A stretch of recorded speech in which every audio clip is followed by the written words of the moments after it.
So mga igsoon, dili gyud magsilbi ang kugi. Kugi kasi mong plano pero wala po kay kugis pag-alagad sa Ginoo.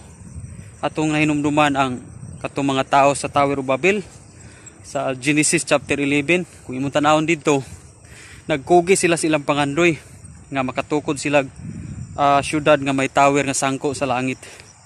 Pero bisan unsaon nila kugi sa ilang pangandoy, tungod kay wala sila pag-ila sa Ginoo, wala sila pag-alagad sa Ginoo, wala sila nagkugis pag-alagad sa Ginoo. Wala gihapon nilampos ang ilang pangandoy.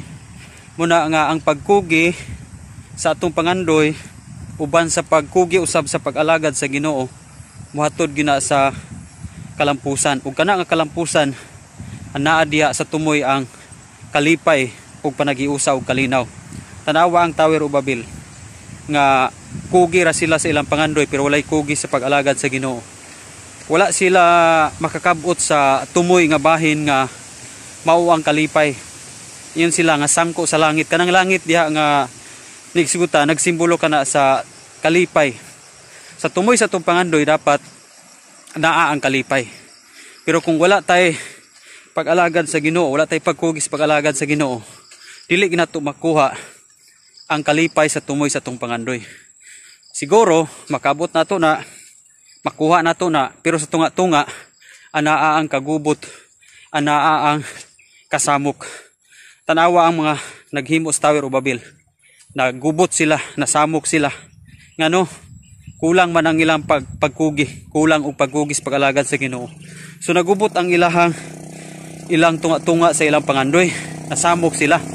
Kung mo po ni sitwasyon sa tao nga nagkugi sila sa ilang pangandoy pero walay kugis pag-alagad sa Ginoo, inaana ang senaryo, no?